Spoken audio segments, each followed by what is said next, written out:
Good afternoon, everybody. I am Teresa Saez-Tavan, Senior Manager of Health IT at the Agency for Healthcare Research and Quality.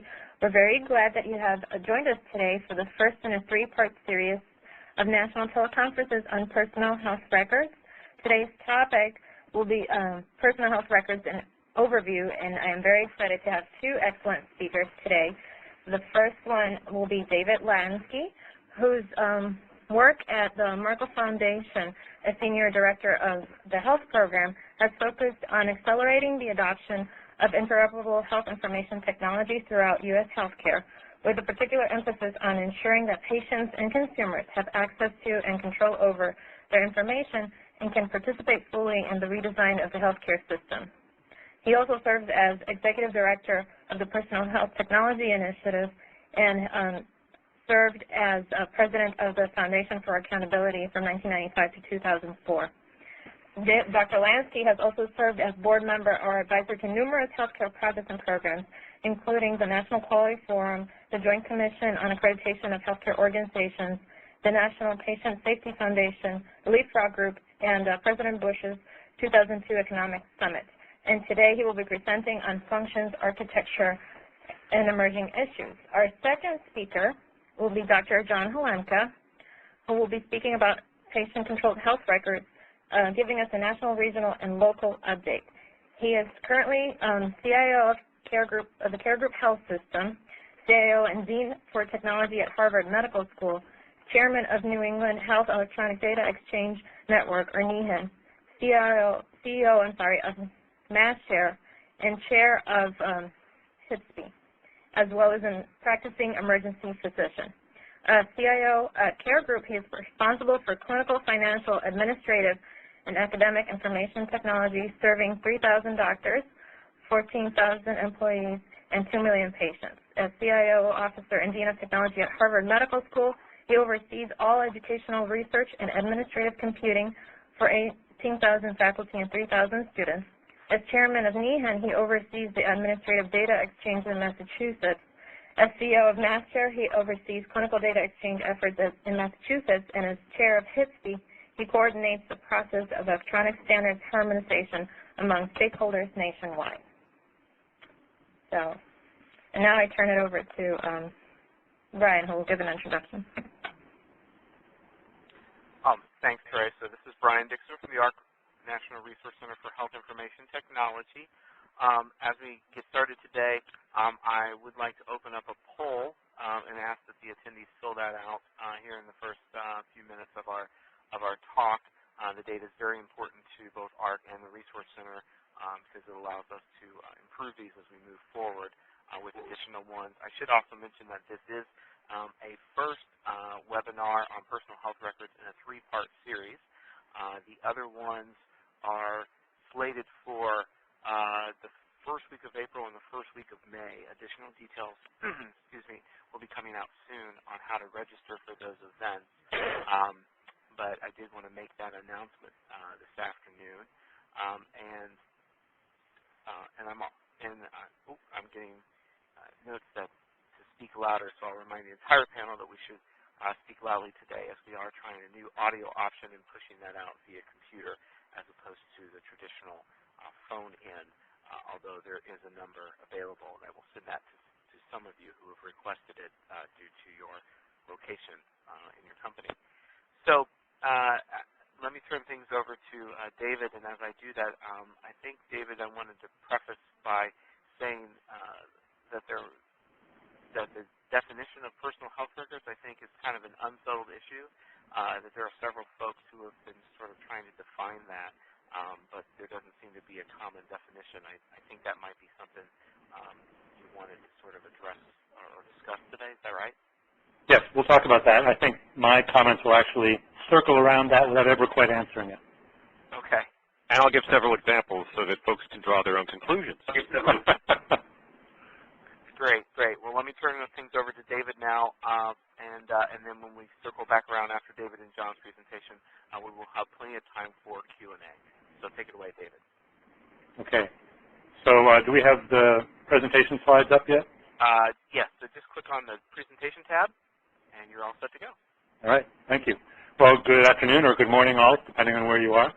I'm David Lansky, formerly from the CDA.foundation, now with the Pacific Business Group on Health. And I'm very pleased that AHRQ is sponsoring these webinars because personal health records have clearly become a hot topic with announcements from both commercial and nonprofit organizations just recently about how they want to participate in this space. I think even 3 or 4 years ago, this would have been a much simpler topic to bring to your attention. And now it's really remarkably rich and complex and dynamic. And I'm sure John and I will do our best to give you an overview of some of the things going on and some of the challenges we see coming forward. But our job today is to do the basics. So we will, I think, try to introduce you to some of the functionality and architectural and policy issues that are already emerging from this fairly new set of issues. What I'm going to do is start with a very basic schematic. I hope you're seeing the diagram with the woman and child in the center as the starting point for my comments.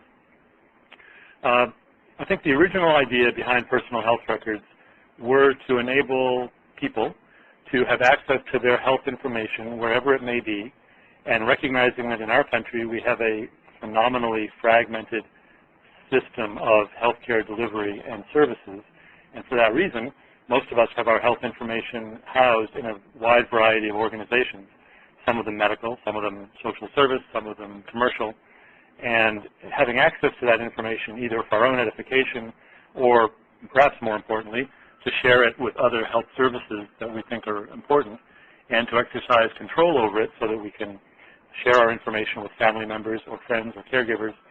All those purposes are frustrated right now because it's hard to get one's own information, whether in paper form or electronic form. And of course, today we'll talk primarily about electronic forms.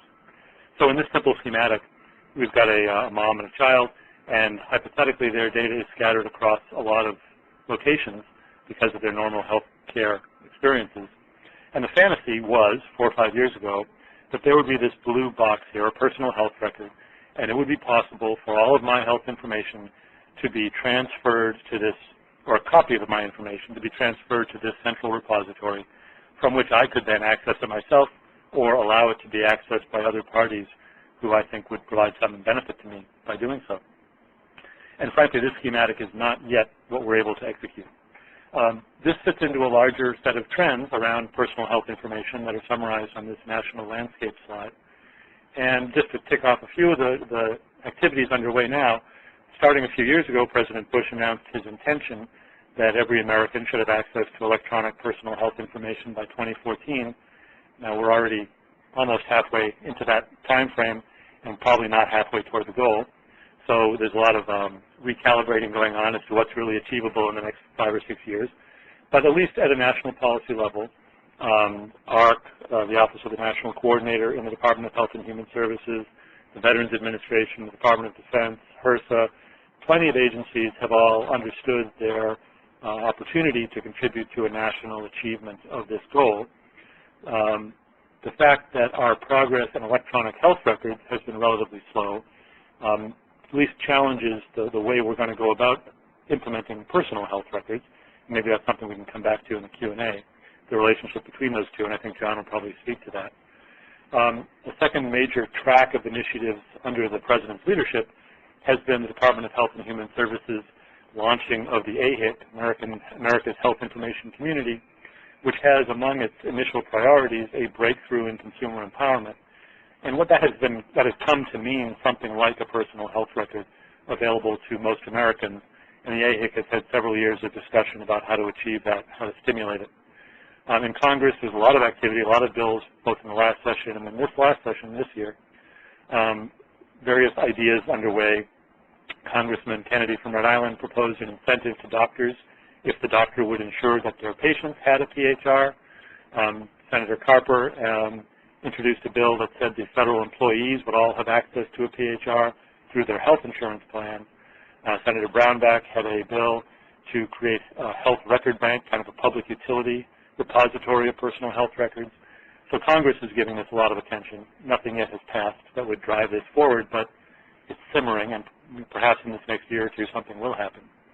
The major national health insurance plans, the big private plans under AHIP and the big Blue Cross Blue Shield plans, have together said they would have a standard for portability of personal health record information among the plans, which cover about 100 million people.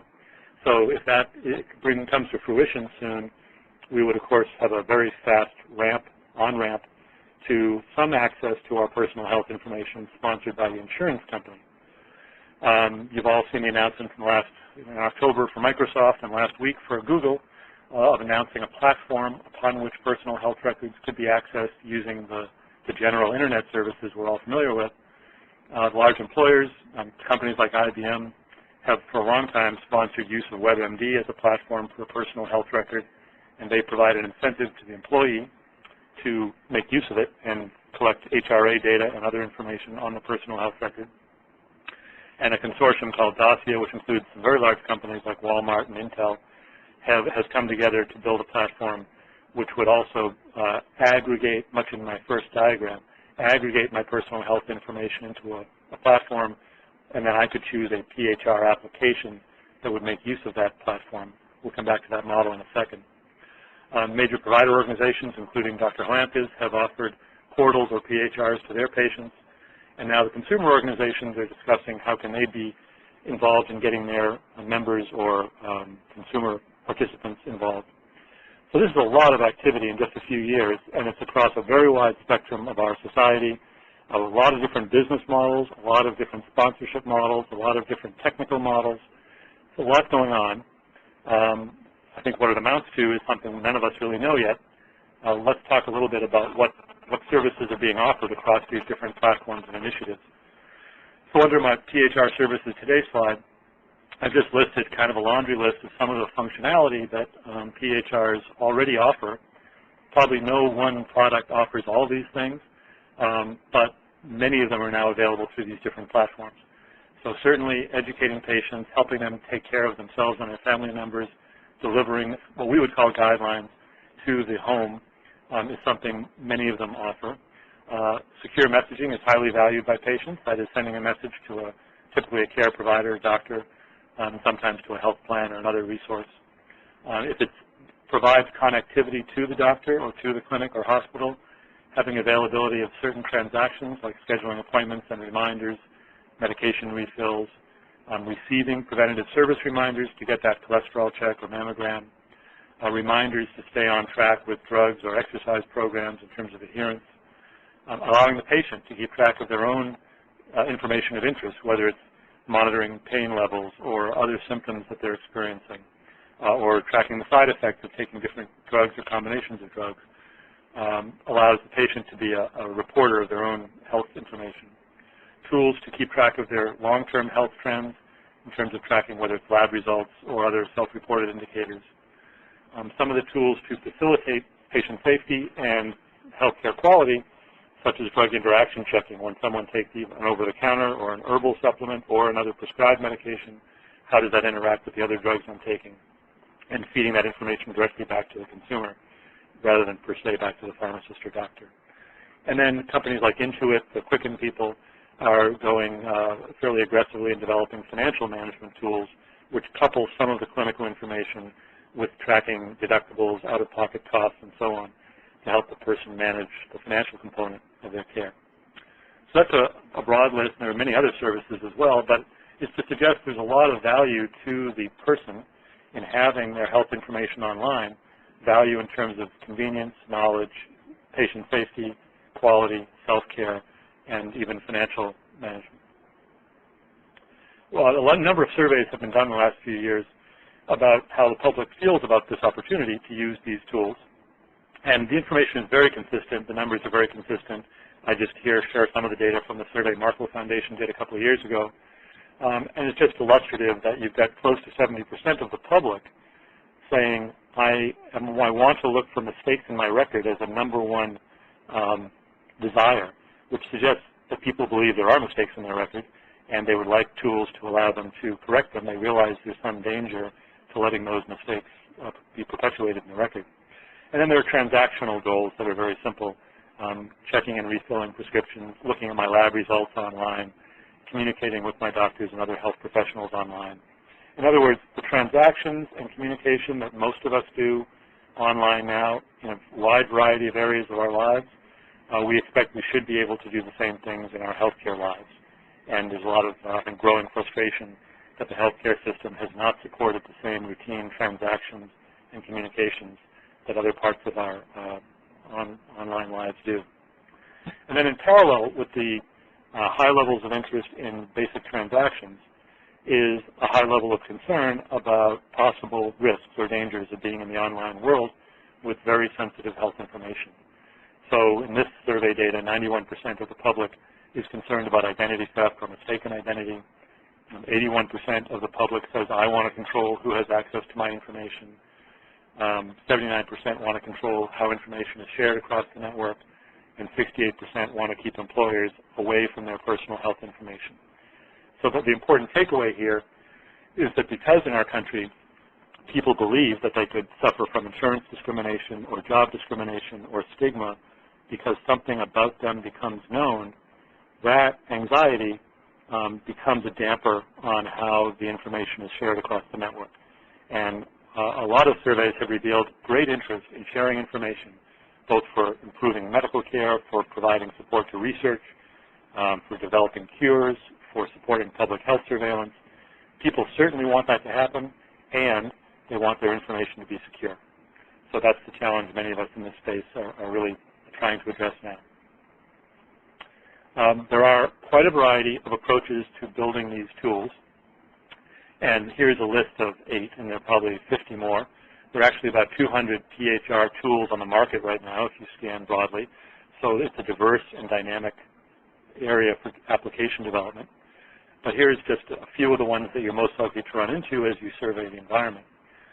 One is certainly a portal to a large integrated delivery system or healthcare institution. For example, Epic, a software developer for large multi-specialty group practices and other systems, provides a PHR portal to organizations like Kaiser Permanente and Cleveland Clinic, in which the patient is given a view of essentially the electronic health record that is managed by that institutional provider. So it's important to understand in this portal model that you see with those systems, I'm getting a window into the EMR that the doctors and other professionals are using to manage my care. I don't have a fully controlled personal health record that I manage the content and distribution of. A second portal approach is one in which an individual doctor, for example, or provider or clinic, gives me access to my information in just that doctor's office. Medem, which was initially a venture sponsored by the AMA, provides iHealth Record, which is a product that an individual doctor can use to allow his or her patients access to that medical information and facilitate an online relationship between the patient and their doctor. What I'm calling here the untethered relationship is an example of a product called CapMed. It allows the user to have a software product on their PDA, on their desktop at home, which they completely control, which is essentially offline until the patient enables it to be online. And in that case, I'm keeping an electronic copy of my health records in my personal possession, and I may be able to connect it to certain online sources, maybe a pharmacy network, maybe a healthcare organization, maybe an intermediary like the Microsoft system, in which I am going to download and receive information from those sources, but I'm keeping custody of it myself. It's usually encrypted, it's secure, it's password protected, and you really have a different sense of it not being a window into the EMR that someone else controls, but just the opposite. I control this copy of my data in my possession, but I thereby don't have as much connectivity to the healthcare organizations I might be using. The fourth flavor of PHRs we're seeing now are those that are sponsored often by health insurance companies and sometimes by employers, and they are initially populated with an interpreted version of the claims data, the healthcare billing data, which the typically insurance company has. Now, many of the insurance companies can supplement the billing data with laboratory results and pharmacy dispensing data and really create a fairly rich profile of my health history. And that's the advantage of that for me as a user is it's pre-populated. I open up the web browser and suddenly a lot of my health information is right there in front of me. And because it's from the insurer, it may come from multiple different providers and pharmacies and so on. A fifth category I'll call population-oriented, which is an application optimized for a group of people, patients or others. In this case, the example I gave you was Life Ledger, which is a product designed for people facing issues of aging. And for that reason, it includes both documentation of things like activities of daily living, but also social services and legal services that might be very important for aging, frail elderly, for example. So that's a PHR that's been optimized for a population with a shared need. Another is a condition-oriented tool. People Like Me is a kind of Web 2.0 PHR designed for people with serious chronic illness like ALS, Parkinson's. Now they're doing a module for depression, in which people with a shared health concern are able to document their health information and share it with each other across a community of others. Finally, service-oriented models. I use the Agriculture Department's old food pyramid, which if you look at it nowadays, the My Pyramid Tracker is actually a miniature PHR in which online you're allowed to store and retrieve your longitudinal diet information, nutrition information, and maintain essentially a component of your PHR, that pertaining to your nutrition, in an online service hosted by the government. And finally, I added the Health 2.0 sites, which aren't usually thought of as PHRs, but they are hybrids in which an online community with a shared interest, in the example here, Sophia's Garden, or parents of children with very serious illness, creating a second life kind of environment in which they are sharing both their health information, personal health information, and resource information, medical support information with a community of others and with health professionals in a virtual clinic to support each other with their health needs. And I think both People Like Me and Sophia's Garden is an emerging trend of thinking of this not as a health record, that is a static body of data, but as a stream of data used to support, in this case, either an online community or a body of analytical information in People Like Me to help monitor one's health. So that's all to say it's a very rich and diverse environment. If we come back to the question of definitions that Brian posed, I'm reluctant to define a PHR because I think all of these 8 versions we're seeing have potential value to thousands or millions of people, and exactly which of these will prove out to be valuable, to be viable in a business sense, to be sustainable, to be considered safe and trustworthy by the public, we really don't know. So I think the reluctance to define a PHR is to say we want personal health information to be widely available to innovative applications that provide value to people, and we don't want to box that process in except for where we need standards for data exchange and we need rules to protect people's privacy and give them a sense of safety and control. So those are the 2 aspects I think we'll come back to in our discussion today. In terms of adoption and use, just broadly, of these 8 models I talked about, the provider portal I talked about first, and I'm sure John will talk more about, is so far the most successful at reaching people and providing value today. So to patients who are patients of Dr. Holampka or patients of Cleveland Clinic or Kaiser Permanente, the ability to email their doctor, refill a prescription, look at a lab result is valuable, and now we're seeing up to about 50% of those to whom the service is offered by these large integrated systems are taking advantage of it, which is really a phenomenally high adoption rate, and just from 2 or 3 years that rate has gone up from 10% or so to close to 50 in many of these systems. And while it used to be people who were computer literate and high utilization patients and members, I think that's actually less true, and we're seeing a much broader uptake now. Those other, for example, employer-sponsored offerings in which the employer might offer a financial incentive to complete a health risk assessment are still getting fairly low uptake as far as we can tell. Transactions are what seems to drive attention right now, refilling a prescription, scheduling an appointment. And products that serve a specialized need, that is a patient community or a group united by some common need, seems to be doing better than broad brush approaches. This next slide on preference by media, which is kind of colorful stacked bars, I really only put it here, it may be self-evident, but to say that it's a very segmented marketplace and audience for these tools. The color coding here, there are 2 bars for each age group, under 44, 45 to 64, and above 65. And those 2 bars, one is people without chronic illness, and the other is people with chronic illness. And everything, the blue tinting on the bars are online media that people would want to receive their PHR. The red bar at the top is the percentage of the population, for example, the non-chronic under 44. Only a small percentage says, I don't want an online PHR, period. In other words, I don't want my health data online. However, when you look at the chronically ill over 65 at the far right, about 25% of that group simply doesn't trust or use the online environment. So the proportion of people who want to be on paper or who don't want to be online, the yellow and the red respectively, gets quite a bit higher, of course, as you get over age 65 and as you get populations with high levels of chronic illness.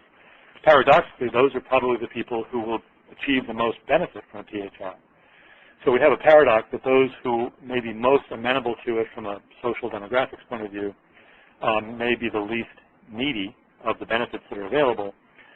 So finding the sweet spot of marketing and outreach and product design may favor this view into that baby boomer, chronically ill, 45 to 65 or 70 population at this stage. And this slide is really just a placeholder to suggest we have to think carefully about segmentation as we design products and services. Now I want to give you a little graphic animation here which suggests the architectural issues that I think companies like Google and Microsoft are beginning to respond to. So here we have a prototypical patient on the left of the screen. We'll call her Millie. And Millie may have, I'm going to try to get this to go, some home health applications that she monitors, fitness applications or asthma monitoring applications in her home on the left. But she has a lot of her health data scattered across the health system in that arc on the right, hospitals, pharmacies, labs, doctors, and so on. Now, those organizations today exchange an awful lot of personal health information about Millie with each other. They're sending prescriptions back and forth, bills back and forth, lab results back and forth, etc. We did a little mini study and found, for example, that there are 14 copies of a typical prescription which are transmitted for business purposes across the network within a minute or so of that prescription being dispensed. So it's a very robust information environment of copies of my personal health information. The challenge, however, today is none of that ends up in Millie's electronic hands. So if she wants to access, control, make use of her health data, she's not part of this very rich information environment. To resolve that complexity, we and others have talked about something in the middle, and we'll call this here in this picture a consumer access service. And think of it as a repository or a hub or a server which connects the two sides. It connects the consumer on the left with her health data sources on the right. She requests data from, in this case, the pharmacy system, and it comes back to her mediated by the consumer access service. Now, in reality, there are multiple consumers and multiple applications on the left here, and there are multiple data sources on the right. So this model, as it ramifies out, implies potentially a lot of applications on the left and a lot of data sources on the right, and a very rich network of relationships mediated by something in the middle. I think the philosophical, if you like, point here is that the goal of stimulating applications which provide value to consumers is really a separate task from the goal of moving information from the hands of the data holders into the ether of the internet where it can be accessed by those applications. Some of those applications on the left may need lots of rich, robust information from health data sources. Some of them may not. Some may be very social network oriented. Some may not. We are trying to look toward an architecture which doesn't prescribe a set of control points either in the hands of the health institution or in the hands of the software developer. Now, what the challenge this raises is that we really have three, if you like, cultures that are needing to interact. We have an emerging group of online, activated, health-oriented consumers, especially those boomers we talked about earlier, who are using these new products and services and are concerned about their health. They're facing higher incidence of chronic illness, concerned about their parents' health and their children's health, and so on. We have a new group of intermediaries who have tremendous sophistication at moving high volumes of data at high speeds across the globe.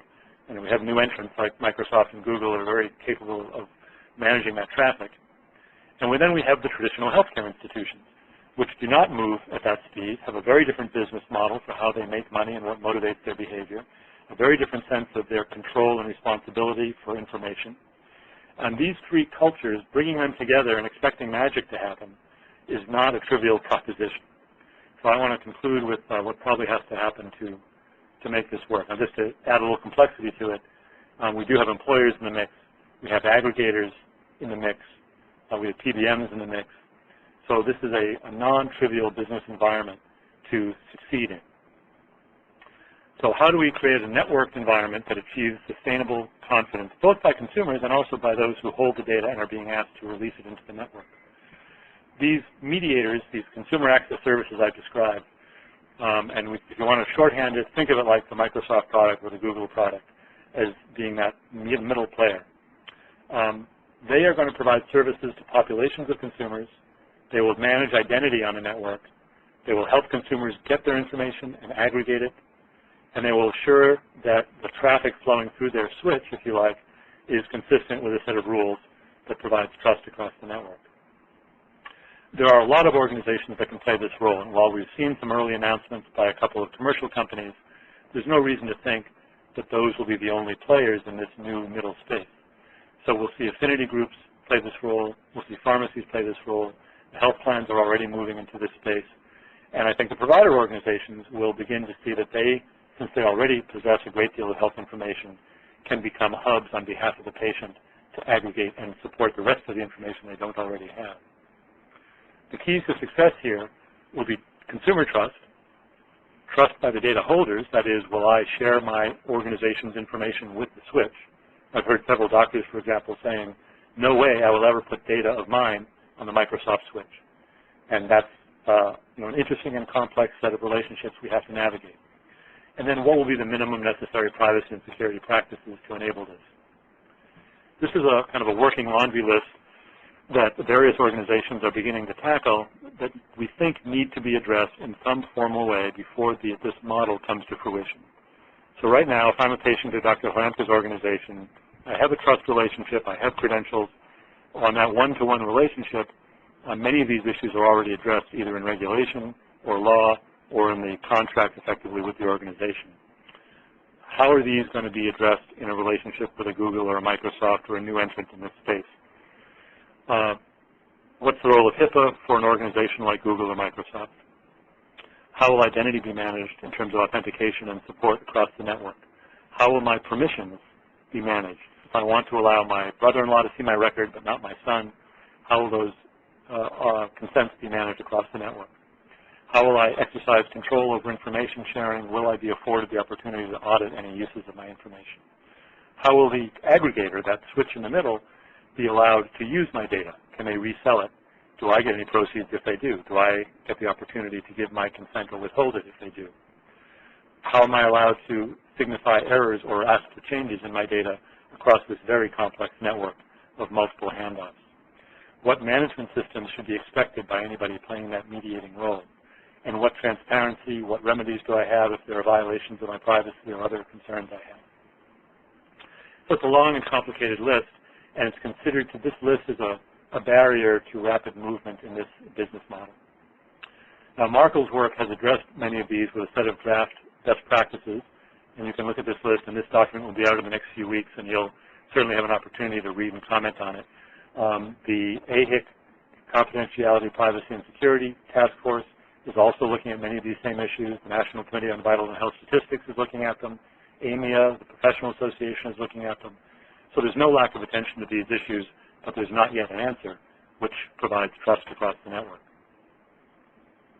So just to conclude, I think the big issues facing the evolution of this space from this point forward, will there be a successful role for these aggregators in the middle?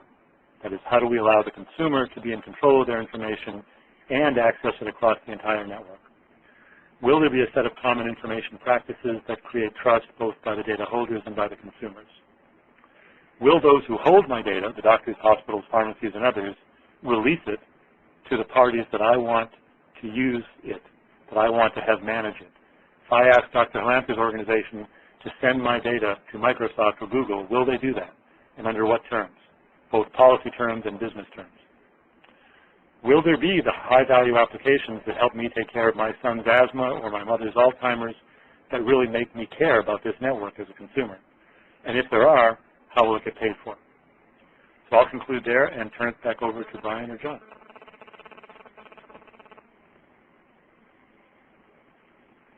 Great. Well, let me take it from here then. Thanks so much.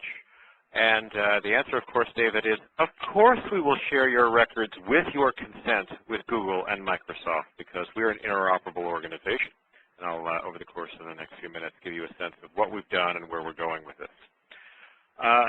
I'd like to start with a national perspective, and that is wearing my hat as the chair of HITSP. I was asked by Secretary Leavitt to, in 2006, come up with a set of healthcare information standards to facilitate the transmission of demographics, medications, allergies, and personal advance directives or care preferences from provider to provider or provider to patient or provider to other user of the data. And in 2007, we expanded that work to include problem lists, descriptions of episodes of care, laboratories. And so what we're left with is a very rich set of standards that I'll show you at the national level now empower a lot of these PHR models that David has just described. Okay, let me move us forward. There we go. So what standards were chosen? I want to go through what the impacts on all those 8 different flavors of PHRs that David outlined might be, and what are some of the next steps with regard to the vendor products and the employer-sponsored products and the hosted PHRs in hospital environments. The standard that we, as a country, came together with across 500 different organizations in a consensus process through HITSP is the Continuity of Care document. The Continuity of Care document is really a synthesis of all the work that's been done by ASTM on the Continuity of Care record with the work that has been done by HL7 on the Clinical Document Architecture, the CDA. Now, rather than go through all of the technical details, what I'd like to do is actually go through what this looks like and use my lifetime medical record as an example. So let me do this. Now that I have the ball, I will launch a web browser. This is all in my blog, and so I would certainly encourage anyone who wants to look at these national standards and the notion of some of these personalized medicine features to take a look. So I'm going to my January 23rd entry, which is called Personalized Medicine, which on this particular entry has my genome as well as my lifetime personal record. So let's go look. Now I should just ask David or others on the phone, can you actually see the web browser at this point? Yeah, I can see it. Very good. So this is the national standard for the exchange of a lifetime health record that is quite useful in any of these PHR models that David has outlined. The Continuity of Care document is human readable as well as computable. And I'll show you what I mean by that. So by the human readable part, you can see this is a highly structured document that goes through everything from advanced directives, functional status, problem list, etc. And you'll see in my particular case, I have had Lyme disease twice. I have an active problem of being a vegan. You know, sorry, that's been 7 years, still working on that. Family history, social history, which is exceedingly boring. And then I am allergic to penicillin. I have certain medications. Because I'm a vegan, I can't get vitamin D, calcium, or B12 easily. My lifetime immunization record, and my immunizations as a child would be here if they were electronic, but back in 1962, everything was paper-based. All the tabular and structured data about vital signs, and you might imagine that this vital sign information would not only be coming from doctors' measurements, but conceivably from a connection to consumer devices in the home. All of my lab results over time showing normals, abnormals, units of measure that really allow easy comparison over the lifetime of a patient, and the only abnormal result is I have a low vitamin D level, which is a result of being vegan. Some procedures, and the only procedure of note, I have an implanted chip in my right arm, which has all of my medical records. So I said this is computable as well as human readable, and what did I mean by that? Well, if I go and, assuming this works on WebEx, and take a look underneath this document, it's all XML. That is, every single data element is structured and well described with a vocabulary so that a decision support engine, a quality measurement tool, a population health tool, various types of new interesting products that would help an individual monitor their health status over time can look at inside this document, seeing all of this XML, and then come up with intelligent advice for the patient. So the continuity of care document now provides us really a vehicle by which a lot of this whole constellation ecosystem of products that David has described can now get the data from hospitals, clinics, labs, pharmacies, and then use it in this way that will really empower the patient to be the steward of their own data. So to go back to the presentation, and here, let me just go close the share a web browser, and I am now going back to the presentation. To give you a sense of where these standards are, the way that HHS works with these standards is that they are presented to AHIC. AHIC then recommends them to the Secretary. The Secretary accepts them. A year of testing occurs. And then after 1 year, these standards are recognized. On January 22nd of this year, this standard that I'm showing you, the continuity of care document for problems and labs and demographics and allergies, was recognized by the Secretary, published in the Federal Register, and therefore is now part of the requirements for federal procurement. So therefore, the DOD, the VA, the CDC, all government purchases, if purchasing systems that exchange data, must in fact be compliant with the exchange of this kind of data. So this is quite good. We are converging as a country on a single means of data exchange that will empower electronic health record and hospital information system exchange to the PHR. Now, this dovetails directly into these new vendor products that David has mentioned, that you have some patient or personally controlled health record products. Three major ones are the Dossier initiative using the Indivo product, the Google initiative, and the Health Vault from Microsoft. To give you a sense of how these work, let me use the Google example. Beth Israel Deaconess is going to be one of the sites that follows the Cleveland Clinic, and the way that Google interfaces with Beth Israel Deaconess is that you log on to Google, and of course you can use any credentials you wish on Google. There is no notion of your identity. You could sign up to Gmail and get billclinton@gmail.com. We have no idea who you are. But once in the Google Health application, you then see icons for Cleveland Clinic or CVS or Blue Cross, Beth Israel Deaconess. Click on Beth Israel Deaconess. It then says, Beth Israel Deaconess happens to have a PHR, and we have issued secure credentials to all of the patient participants in that PHR. Log on using your secure PHR credentials. Once that's done, the patient is given the opportunity to transfer their data, and only with patient consent, to the Google platform. So uploading problems, medications, labs, and allergies to the Google platform. The patient, of course, then controls that completely, can delete anything. Now, once in the Google platform, the patient can add to or add privacy flags, but can't fundamentally change the data. That is, if it is a physician-provided bit of structured data like the patient is HIV positive, the patient can't say, actually, no, I'm HIV negative. But the patient, of course, can say, I want to keep that private, and I'm actually not going to share that information with anyone. So this gives the patient complete control, keeps the integrity of the record.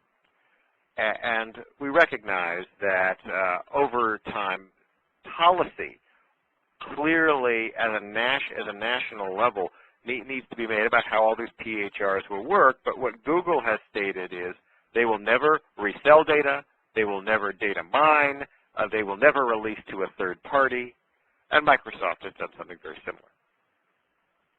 The Google product happens to include a lot of decision support and a lot of consumer-facing information. The Health Vault product is a storage area, and the intent of Health Vault is in a very similar kind of exchange. Once the data goes out of the hospital or clinic or lab or pharmacy into Health Vault, then other applications the patient may launch can use that centralized data and do such things as offer disease management or case management advice, offer counseling on medications or lifestyles, those kinds of things. And at HIMSS last week, Microsoft announced a $3 million project, the Be Well project, to give $150,000 grants to 20 developers to build these kinds of plug-in applications that would work with Health Vault. Indivo is also a similar container, a personal health record that can get data from multiple sources. The patient can then be the steward of that data. So really all three of these are the patient-controlled health record where it's not hosted by a single hospital or a payer, or it is truly this idea that the patient can get data and then once it's in this personal health record, use it, apply privacy flags, and transfer it as they wish. Okay, moving forward. At Beth Israel Deaconess Medical Center, we've been offering a personal health record that is this flavor of PHR, as they've described. It's really a window on the electronic health record. We have had 2.5 million transactions, 40,000 monthly patient users of this, where what we're doing is giving the patient full access to their electronic health record, problems, meds, allergies, labs, microbiology, radiology, EKG, reports, but we haven't yet given full text access to notes. I will tell you the one challenge is that although our community of physicians is very transparent, giving retrospective access to notes has been a problematic question. You can imagine a patient who goes to see a doctor and the doctor writes a note such as, patient appeared to be intoxicated, patient was obnoxious, and suddenly you're now sharing that with the patient could create a bit of an awkward relationship between the patient and the doctor. And so at present, we're considering a pilot of prospective sharing of notes, but for now, we share everything but those notes. The other stipulation is you don't want to deliver bad news via a personal health record, and so we today give instantaneous real-time access to everything in the record but notes, and there is one other proviso for certain tests like pathology and cytology that may stage cancer progression, or certain radiology imaging studies that are used to identify metastases of cancer. We have a 1-week delay before the PHR gets access to the EHR records so that there's an opportunity for the doctor and the patient to communicate about that particular disease state. And we also do not show first-time HIV results on the PHR. We recognize there are actually some regulatory issues about how we share such information, and so therefore we require a personal conversation between the individual ordering the test and the patient, and then don't put that on the PHR. Subsequent tests like viral loads or CD4 or those types of things, we do show in the PHR. When we first rolled this out in 2000, there was a concern by a lot of the clinicians that offering this level of transparency would lead to information overload. The patients at 3 in the morning would be looking and they'd say, oh my God, a normal hematocrit is 36, mine is 35, am I going to die? That sharing data with the patients would result in phone call overload, email overload, confusion. None of that has happened. There has been respectful relationship between doctors and patients, no dissemination of bad news, no awkwardness in all these 2.5 million transactions. So that's gone extraordinarily well. Similarly, the doctors were concerned that if we gave secure email access to the patients, that the patients would be emailing continuously. And actually, I'll show you that that has not happened. This, by the way, is what the patient site login screen looks like, and you can go yourself to patientsite.org. That's the word patient, SITE.org, and you can actually click on Take a Tour and look at yourself. You can take a peek at a real set of records that are spread all throughout a variety of clinical practices, hospital-based and private practices, and look at that data. The patient that we display has had the name changed, so there are no confidentiality issues. But in rolling it out, we had many, many questions about what patients should see. I mentioned we do share pretty much everything but notes, but such things as should you share psychiatric diagnoses with patients? And the psychiatry department said, yes, this is actually a good idea. And therefore, it may be therapeutic. So let us go ahead. And if the patient is schizophrenic, we'll put that in the problem list the patient can see. And when should they see it? As I say, decided real time, except for the bad news types of information. Now, admittedly, anything can be bad news. Bad news could be a PSA showing prostate cancer progression or an anemia that's not resolving. But in our case, just by delaying the cancer-related staging and the HIV test, we seemingly have been able to achieve a very good balance between sharing and the dissemination of bad news. Now, obviously, there's some interesting questions when you have a PHR of, well, what about delegated access? Imagine a parent who wants to look at a child's PHR, or a child who's caring for an elderly parent, or sharing the PHR with other caregivers. And in the case of Patient Site, we've been very explicit about this, that the patient who is an adult patient can share what they think most appropriate, delegating access to their PHR for others to see. Now, we have skirted one of these issues in some ways because Beth Israel Deaconess only sees adult patients, so we have not had the circumstance of a 16-year-old girl with a PHR and a positive pregnancy test, and now mom wants access or something of that nature. But the folks at Children's Hospital, the folks conceivably at Google, Microsoft, Dossier will probably have to deal with this stuff in the future, and that is certainly still a controversial point. But for an adult to grant access to others, in our view, was similar to having somebody make a copy of their medical record and handing the paper. This is something that electronically should be possible. We've had to present all of the data, such as labs, wrapped in good educational material so that the patient can see a lab result, but then understand why that lab result is high or low, what difference does it make, what are we measuring, what are the next steps. So we've got lots of educational materials to show you wrapped around the information that we're showing. We also enable the patient to add to the record. I will be very honest that very few patients actually go down to CVS Pharmacy, buy St. John's Wort, and then run home and type it into their PHR. What's really most valuable to the patient is having a self-populating PHR based on data from the lab, the pharmacy, the clinic, and the hospital.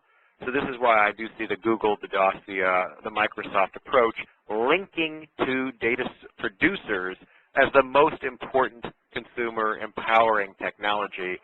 Just saying, here's a blank slate, go type in your medical records, is something that just doesn't work. I mean, I think we saw Dr. Coop and a variety of other websites offer that, and there just wasn't a lot of uptake. That's certainly been our experience. But if a patient at the IDMC does want to upload glucometer readings, blood pressure readings, weight from a home scale, add subjective pain scores for their migraine, those kinds of things, patients are able to do that.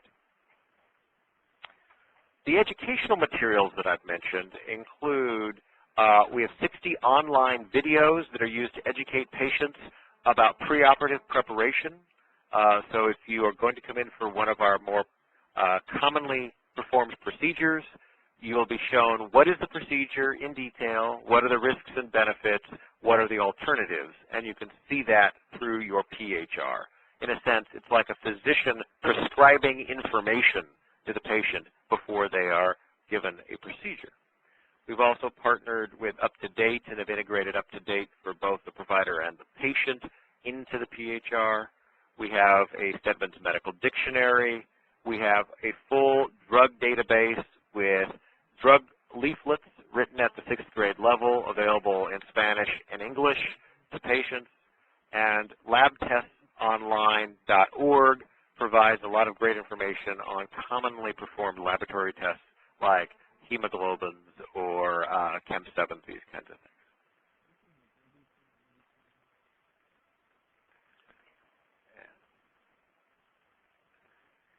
Here is the bit about the messaging volume that was so worrisome to physicians, that they would be overwhelmed.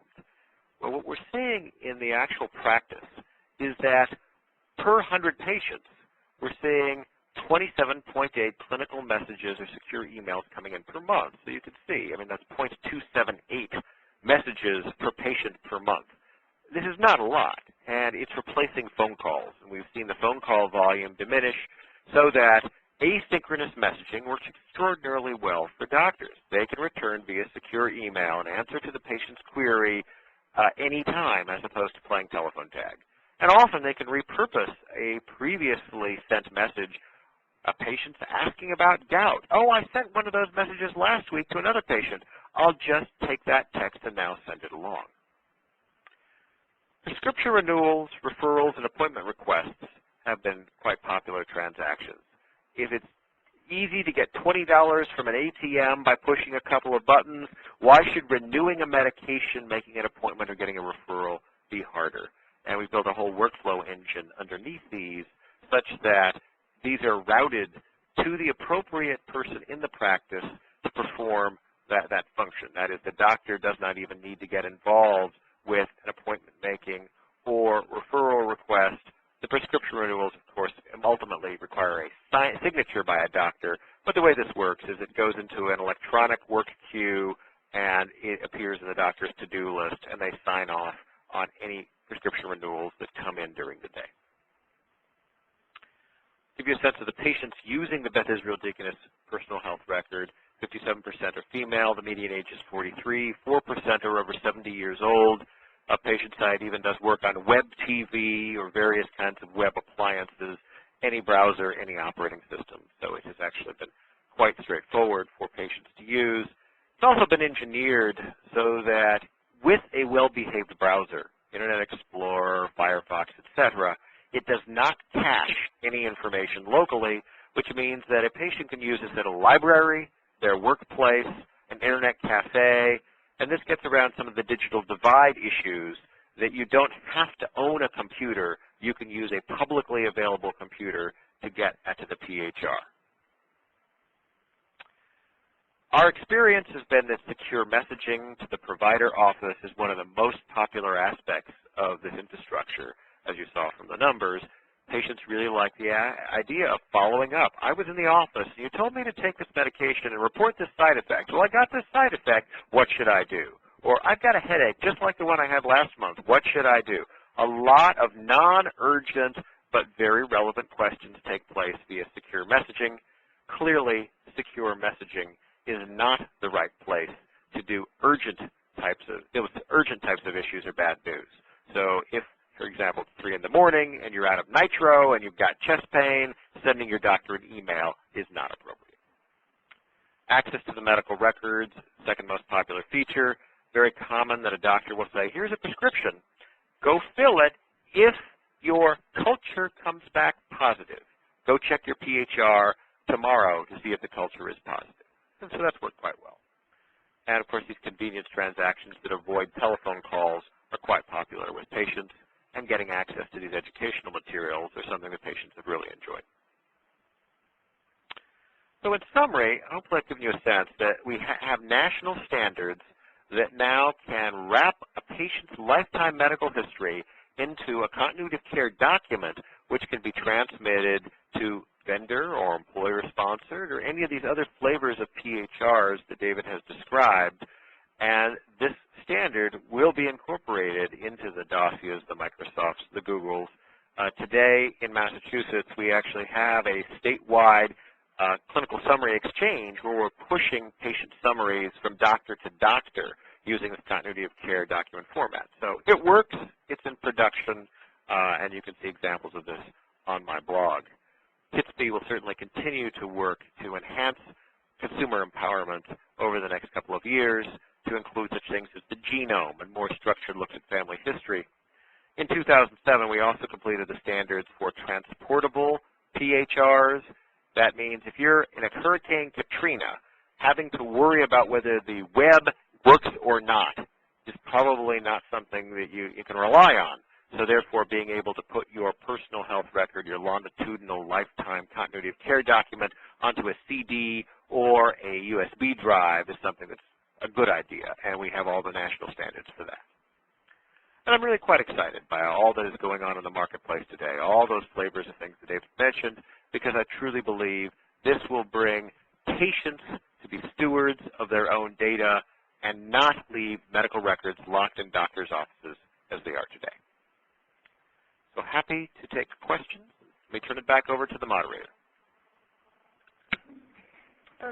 Thank you, John and David, for great presentations. Brian, is it okay to start opening it up for questions? Absolutely, whenever you're ready, Teresa. Okay, so we already have a couple of questions. Let's start with the first one, which was sent to all panelists, and it is, who will police the Google's, Microsoft, et cetera, in the area of privacy and security? To the panelists specifically, do you know if there's an agency ready to take that on, or can you suggest one? And it appears from past experience that sharing data by these companies is left to the discretion of the company holding the data. Well, this is David. I can take a start at it. Sir John will add. This is a very live topic. There are proposals actually in legislative language in Congress that would extend HIPAA to any entity handling personal health information, not only the existing covered entities. Another parallel path of discussion, I would say, is to think a little in a more nuanced way about the policing requirements, if we want to call it that. We call that enforcement. And if you look at the one slide I showed with 17 or so different types of behavior or practice that our committee, which is made up of many of these same vendors, our committee believed need to be addressed by the new entrants in the way they handle personal health information. And so that would be everything from audit to reuse of data to kinds of consent consumers are providing and so on. All those questions don't necessarily lend themselves to a singular answer. That is, you could imagine writing a law with 17 titles in it, and that would address all 17 areas. We don't think, in general, as a committee, that it's likely that Congress could ever fashion such a law or that such a law would be responsive to the needs that consumers are expressing. Instead, what we've thought about is at least half a dozen different mechanisms which together address different types of requirements. So some requirements might require changes in law or regulation. Some requirements can be met. For example, the Federal Trade Commission has the ability to enforce claims made in a website's terms of service or privacy policy. So the FTC could become a more active enforcement mechanism.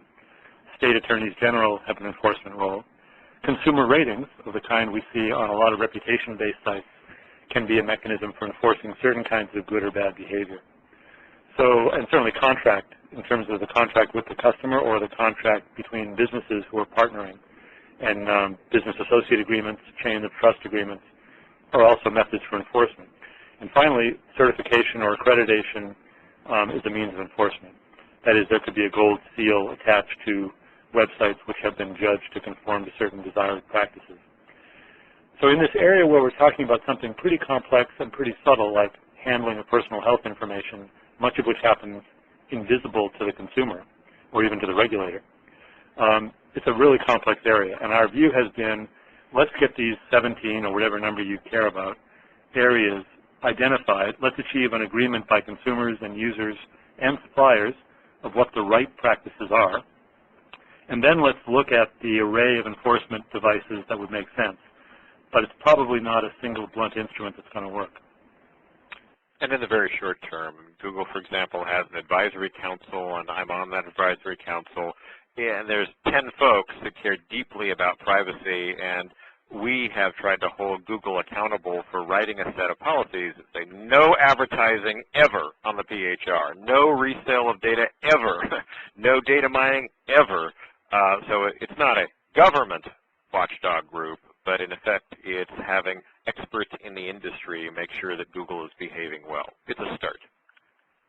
I'll just add one comment as a caveat that John mentioned. I think Google and Microsoft is very sophisticated, well-known global brands, have taken great pains to address these concerns.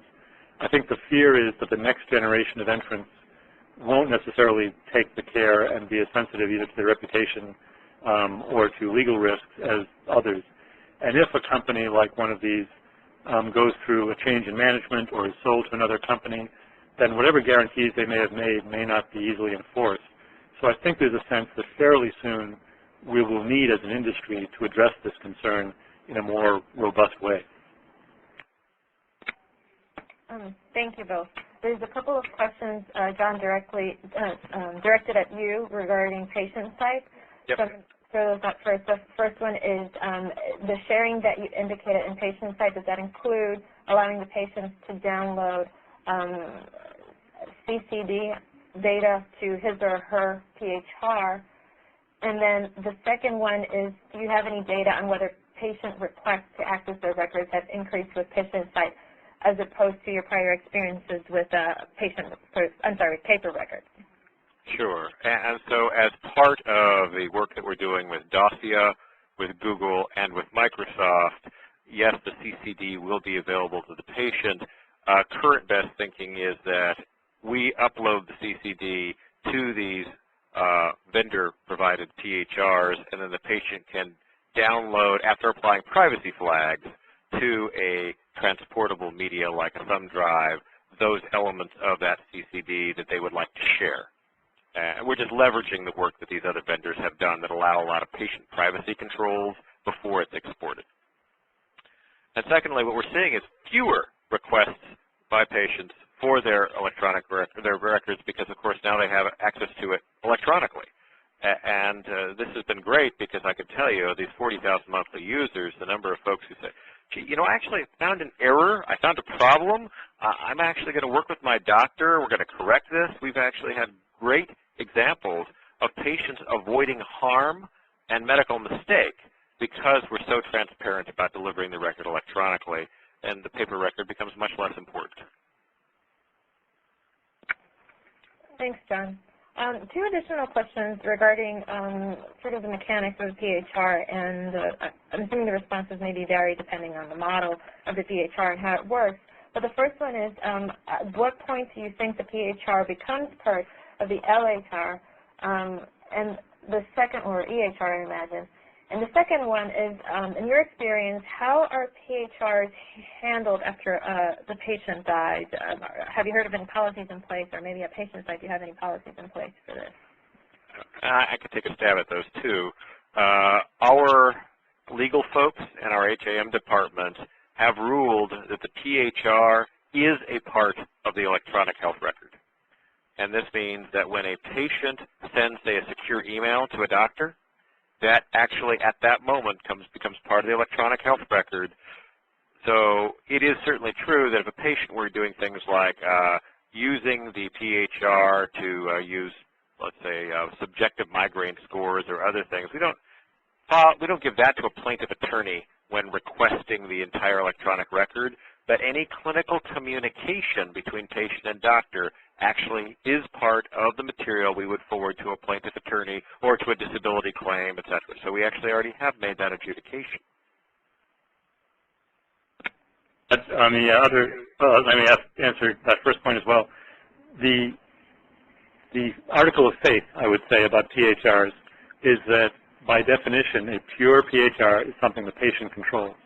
So in that respect, it would not be commingled with the EHR, and conceptually at least, you would imagine a separate copy of the electronic health record, that is the medical legal document for which the provider is accountable. A copy of that is then available as the PHR, and the patient may then add or modify or do whatever they want to that copy, which is under their direct control, including transfer to other providers or other health information services.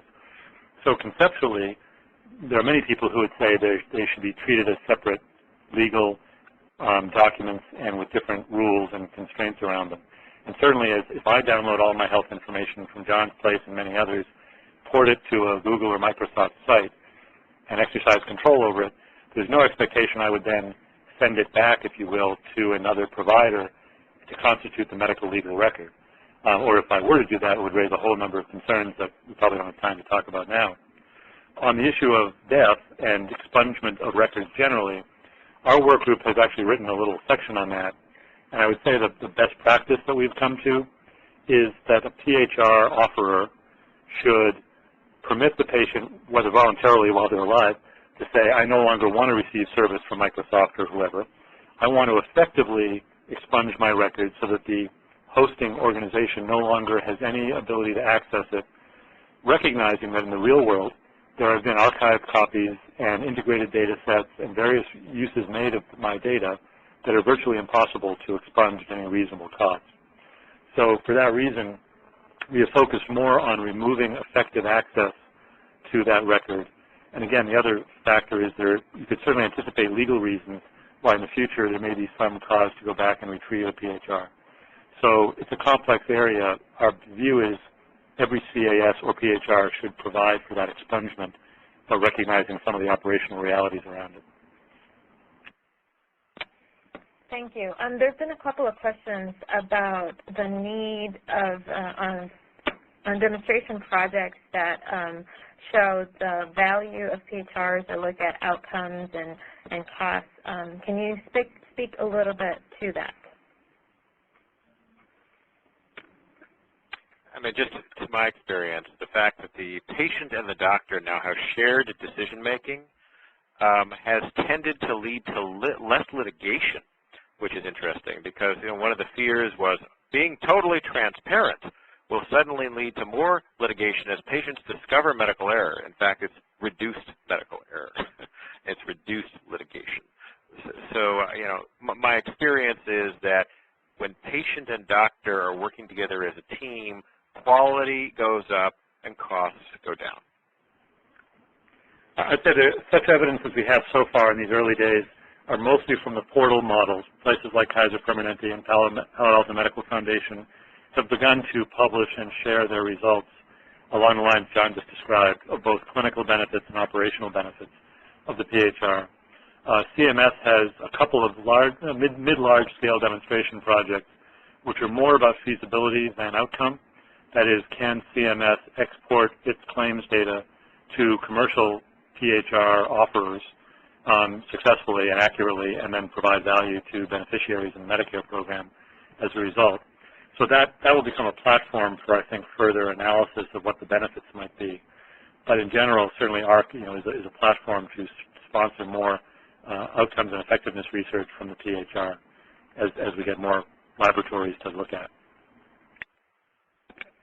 Thanks. I have a question regarding how can consumers participate in the dialogue regarding accountability and security with PHRs and probably other health IT? And maybe what role do you see consumers playing in the dialogue? Well, I take a stab at that. There are two layers, at least, to think about. One is what I call organized consumers, which are groups, whether patient advocacy organizations or seniors organizations or labor organizations. And to the extent consumers are involved in those kinds of mediators, those organizations are beginning to be quite involved in organizations like John's, HITSP, the AHRQ process. Other committees are all welcoming public testimony and participation. In fact, frankly, many of the states now have governor's commissions on e-health and HIT. All of those bodies are fairly desperate for more genuine consumer involvement. And so those organized mechanisms already exist. For an individual consumer who's just interested or concerned about some of the issues we're talking about here, I think it's more difficult. It may be easiest to attach to one of these other groups that are the existing patient and consumer advocacy organizations, which are beginning to be represented. There's a group in Washington, the National Partnership for Women and Families, which has become a sort of coordinating entity around many of the consumer participation in both state and federal policy work. And so communicating with one of those organizations may be the best way to do it at this stage. But there's a great enthusiasm for more consumer participation in the policy setting process. And certainly from a HITSP perspective, we are always looking for consumer groups to be involved in helping with the standard side of things. But recognize HITSP scope is security technology standards, not policy.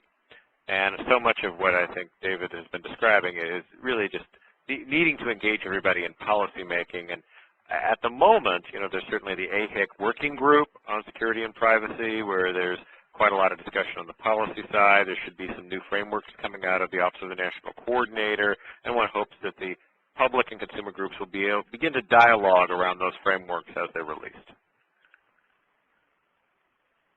Thank you, John and David. John, there's a question for you regarding is any prevention or wellness information has been incorporated into patient sites, and for both of you regarding what you see the public health benefits of PHRs as being. Sure. Well, so we have alerts and reminders, meaning that we show you such things as, tasks to do for scheduling that mammogram, you're at the age for colonoscopy. So these kinds of alerts and reminders are delivered via the PHR, and of course there's access to all this good general health information. I showed you some of the educational partners we've licensed content from, and so that's certainly available to the patients to use. I will say that so much of what we're doing on the wellness side ends up being more EHR-oriented than PHR-oriented, in that our ambulatory record gives docs many different kinds of alerts and reminders to ensure they're doing the right thing to follow practice guidelines to maintain wellness. Only a bit of that has found its way into the PHR. On the public health side, those interested in that might look at the work of Ken Mandel, a colleague of John's in Boston, who is both a public health informatics person and a great PHR developer.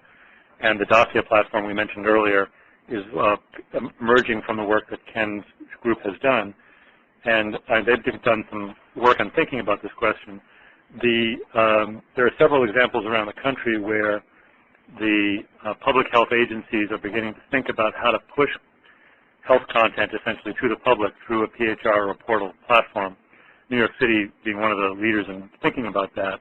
So, for example, New York has been very active in diabetes surveillance and sees the distribution of EHRs with a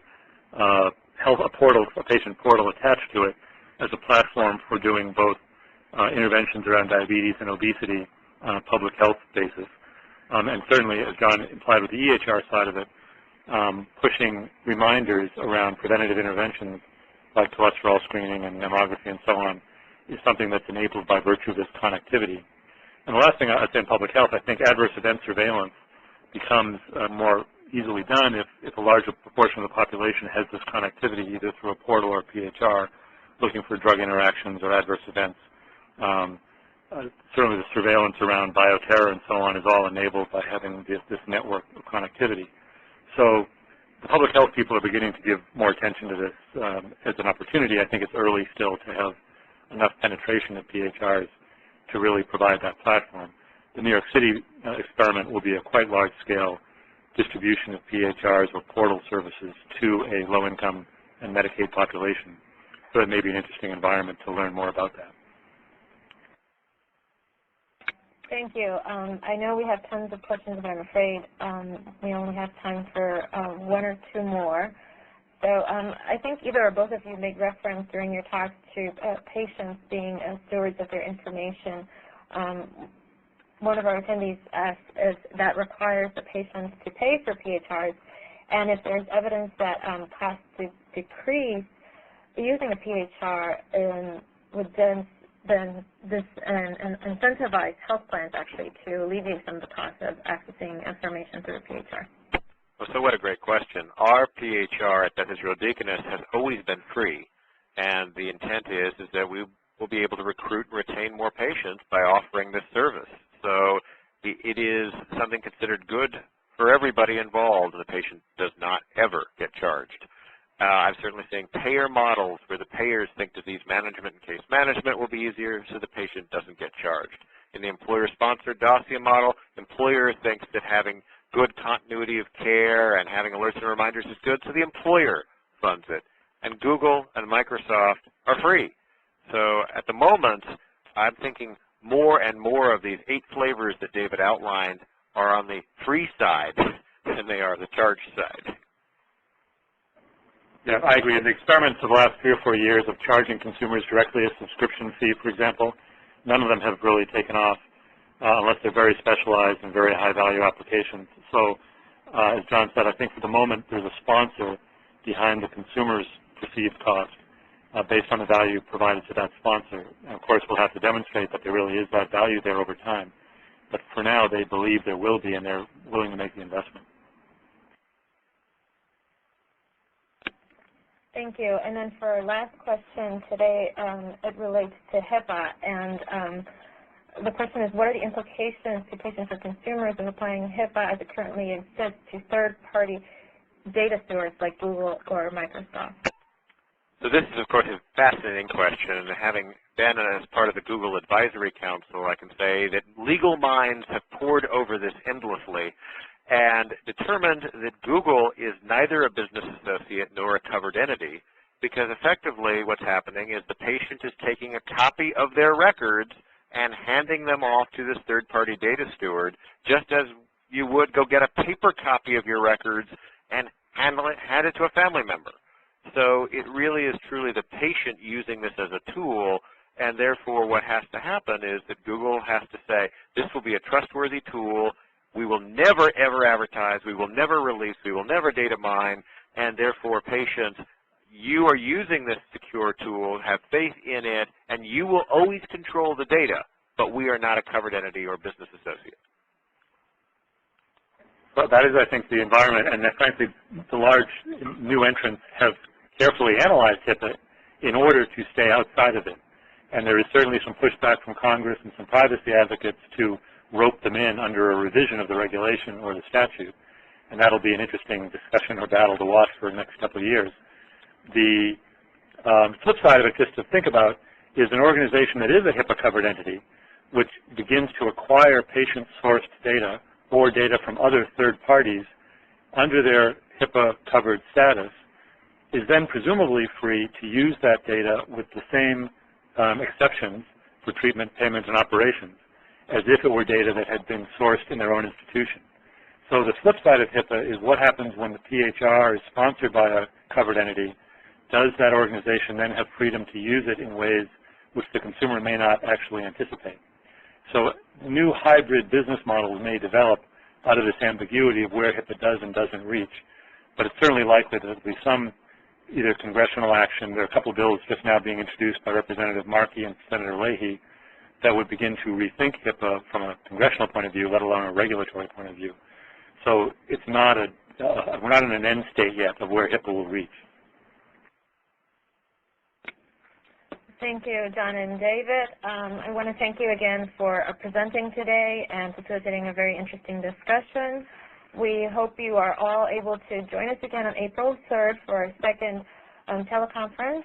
It'll be from 12:30 to 2 p.m. Eastern Time. I realize some of your questions were not answered today, so I really encourage you to participate. Details will be emailed in the next week or so. I want to thank Brian Dixon and the National Research Center again for serving as our host, and have a good afternoon. Thank you. Thanks.